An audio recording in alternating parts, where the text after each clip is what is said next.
Hey everyone, I'm Olivia Thompson. That was my wedding, and its chaotic aftermath. So let me fill you in.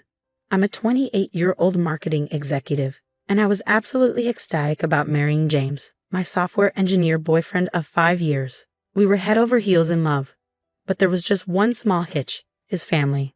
Sophia, I swear if Patricia makes one more passive-aggressive comment about my dress choices, I'm going to lose it, I groaned, collapsing onto my best friend's couch. Deep breaths, Liv. You've got this, Sophia soothed, handing me a much-needed glass of wine. Remember, you're marrying James, not his mom. I know, I sighed, taking a big gulp. It's just Patricia and Rachel are so possessive of James. It's like they can't stand the idea of another woman in his life. Have you talked to James about it?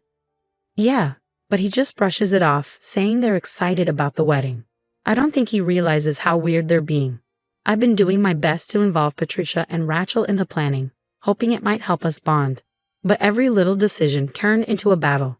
One afternoon, I asked Patricia about centerpieces, showing her a few options I'd been thinking about. Oh, sweetie, those are quaint, she said, barely glancing at them.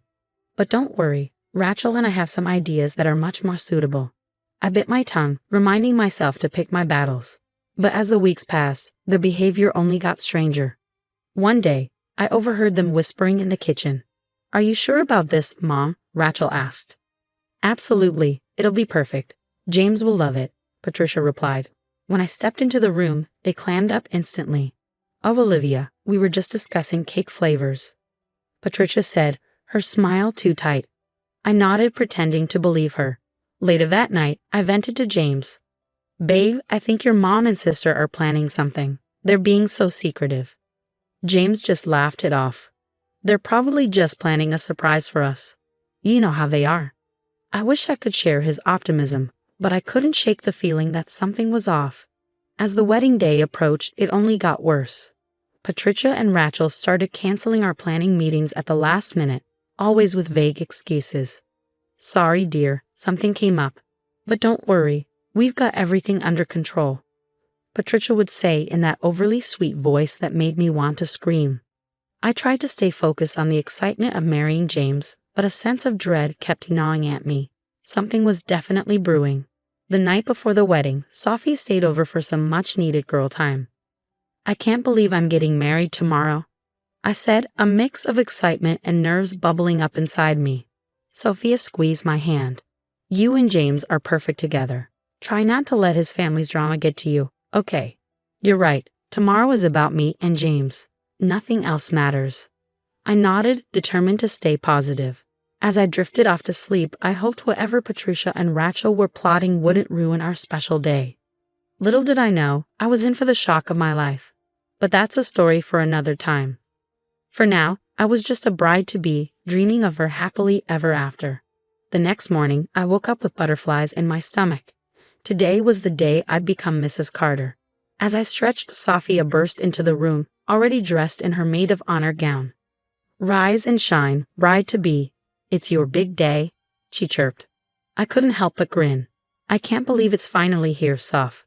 As we started getting ready, my other bridesmaids arrived and the room buzzed with excitement, hairspray, and the pop of champagne bottles. But despite the happy chaos, I couldn't shake my unease. Has anyone seen Patricia or Rachel? I asked, trying to sound casual. My bridesmaid Emma piped up. Oh, I saw them earlier. They seemed excited about something. Probably just the wedding, I murmured, pushing down my anxiety.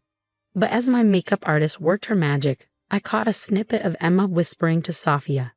Did you hear about the surprise James's family is planning? My ears perked up instantly. Surprise? But Sophia quickly shushed her. Not now, Emma. I turned to face them. What surprise? Sophia plastered on a smile. Nothing to worry about, Liv. Let's focus on getting you ready. I nodded, but the knot in my stomach tightened as I slipped into my wedding dress. I tried to shake off the nagging feeling that something wasn't right. You look absolutely stunning, Sophia breathed, her eyes wide with admiration. I smiled at my reflection, pushing my worries aside. This is my day, I told myself, and nothing is going to ruin it. The ceremony began, and as the doors opened, I saw James waiting for me at the altar, looking as handsome as ever. My heart swelled with love. But as I started down the aisle, something caught my eye, two figures standing near him. My steps faltered as I realized it was Patricia and Rachel, both wearing white gowns that looked eerily similar to mine. Whispers rippled through the crowd, and my pulse raced. I locked eyes with James, who looked as shocked as I felt. The minister cleared his throat. Dearly beloved. The ceremony continued, but I felt like I was in a haze. I barely registered saying "I do" or even our first kiss as husband and wife. At the reception, I pulled James aside the first chance I got. "Did you know about this?" I asked, my voice tight. "Liv, I swear I had no idea," he said, wide-eyed. "I'm just as shocked as you are." Before I could respond, Patricia's voice boomed across the room. "Wasn't it just wonderful?" James wanted his two favorite women to share in the spotlight. I felt like I'd been punched in the gut. James started to protest, but Patricia steamrolled over him. "Oh, sweetie, don't be modest. You told us how much you wanted us to feel special today, too." Rachel chimed in, a wide grin on her face. "We're practically sisters now, Olivia. Isn't it great?" I stared at James, silently pleading for him to say something, anything, but he just stood there, mouth opening and closing like a fish out of water. Sophie appeared at my side, gripping my arm. "Let's get some air, Liv." Once outside, I finally let the tears fall. How could they do this? How could James let them? Sophia hugged me tight. "I don't know, sweetie, but we'll figure it out." Just then, my phone buzzed with a text from Emma. "OMG, you won't believe what I just overheard Patricia saying." I looked at Sophia, a mix of dread and determination washing over me. "I think it's time we did some digging. This isn't over." As we walked back into the reception, I plastered on a smile, pretending everything was fine. The party continued around me, but inside, I was already planning my next move. Patricia and Rachel might think they'd won, but they had no idea who they were messing with. The morning after the wedding, I confronted James in our hotel room, my emotions a swirling mix of anger, hurt, and confusion. "James, we need to talk about what happened yesterday." He sighed, running a hand through his hair. "Liv, I'm so sorry. I had no idea they were planning that." "But your mom said you wanted it, said you wanted your two favorite women in the spotlight," I replied, my voice dripping with sarcasm. "That's complete bull. I never said anything like that. I'm as shocked as you are." I wanted to believe him, but doubt nagged at me. "Then why didn't you say something at the reception?" "You just stood there." I was in shock. I couldn't believe my own mother and sister would do that, he said, looking miserable. I paced the room, my wedding dress lying in a heap on the floor. "This isn't just about the dresses, James. It's about your family constantly undermining our relationship." I know, he said. "Look, let's cancel the honeymoon. We need to get to the bottom of this." I nodded, already texting Sophia. "We need to start digging." Over the next few days, Sophia and I turned into amateur detectives. We scoured social media, looking for clues. "Look at this," Sophia said one afternoon, showing me her phone. It was a cryptic post from Rachel. "Operation Whiteout is a go. Mom's genius plan is foolproof." Operation Whiteout? Are you kidding me? I fumed. We dug deeper, combing through James's family's business records. Something seemed off. "James, can you explain these financial reports?" I asked, showing him some documents, his brow furrowed as he flipped through them. "These numbers don't add up. There's money missing." As we investigated further, a disturbing pattern emerged. Patricia and Rachel had been siphoning money from the company for months. "I can't believe this," James muttered, his face pale. Then came the breakthrough. Emma, one of my bridesmaids, forwarded me a series of texts she'd managed to screenshot during the wedding. "OMG, Liv, you need to see these," Emma's message read. The texts were between Patricia and Rachel, outlining their plan to sabotage the wedding and drive a wedge between James and me. Patricia: "Once we show up in those dresses, Olivia will lose it. James will see how unstable she is." Rachel: "But what if James gets mad at us?" Patricia: "He'll get over it. Work is real, family. That girl is just a phase." I showed James the messages, my hands shaking. "Your mom called me a phase, James. He looked like he might be sick. I can't believe they'd do this, all of this." We sat in stunned silence for a moment before I spoke again. "We need a plan. We can't let them get away with this." James nodded, a determined look in his eyes. "You're right. We need to be smart about this. If they've been embezzling, we need solid proof, I said, pacing the room. James nodded in agreement. We should hire a forensic accountant. They can trace the missing money. I grabbed my phone and called Sophia, putting her on speaker. Soph, we need your help. It's time to set a trap. Over the next hour, we pieced together a plan.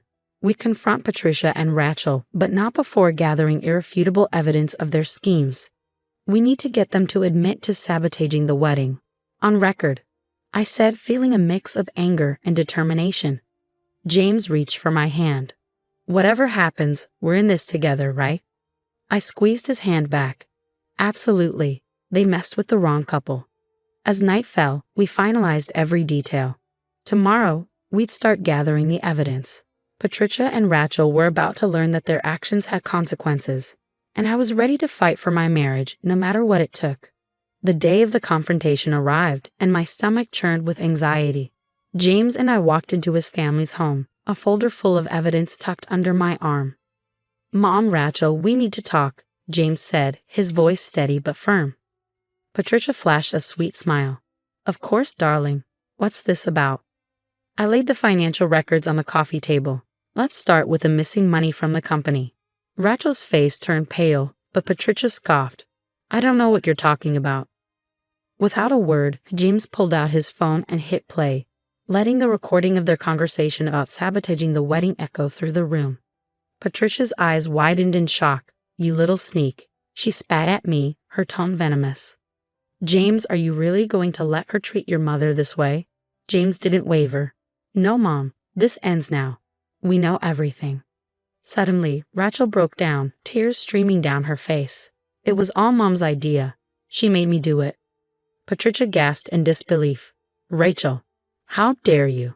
The room exploded into chaos, with Patricia and Rachel turning on each other, hurling accusations like daggers. James and I stood there, watching in disbelief as years of manipulation unraveled before our eyes. Finally, James spoke, his voice thick with emotion. I can't do this anymore. You're both out of my life. We left that day with heavy hearts but clear minds, determined to move forward. A fresh start was waiting for us in Seattle. Over the next few months, I threw myself into my career, eventually launching my own marketing firm. James focused on healing and reconnecting with his father, who had long been overshadowed by Patricia's domineering personality. One sunny afternoon, James burst into our apartment, waving his phone in the air. Liv, you won't believe this. He showed me the news. The family business had collapsed due to the embezzlement scandal, and Patricia and Rachel were facing serious legal consequences. I hugged James tightly. Are you okay? He nodded, a mix of relief and sadness in his eyes. Yeah, I think I am. As our first anniversary approached, we decided to renew our vows. The wedding we should have had from the start. Surrounded by true friends and supportive family, we stood under a floral arch in our backyard. I gazed into James's eyes, feeling overwhelmed by how far we'd come. This past year has been a roller coaster, but I wouldn't change a thing. It showed us how strong we are together. James squeezed my hands, smiling warmly. I love you, Liv. Thank you for fighting for us. Later, as we danced under the stars, I spotted Sophia chatting with James's dad. She gave me a thumbs up, and I couldn't help but smile. We'd been through hell, but we had come out stronger. Resting my head on James's shoulder, I knew that whatever life threw at us next, we'd face it together, free of toxicity, stronger than ever. The story of Olivia and James has come to an end, but now I want to ask you, if you were in Olivia's shoes, would you have forgiven Patricia and Rachel, or do you agree with the decision to cut ties completely? Have you ever had to choose between forgiveness and protecting yourself from toxic family members? Share your thoughts in the comments below. Your experiences and opinions could help others facing similar situations. If you enjoyed this story and want to hear more like it, don't forget to hit the like button and subscribe to our channel. Your support helps us continue sharing these compelling stories of triumph over adversity. Thanks for watching, and we'll see you in the next video.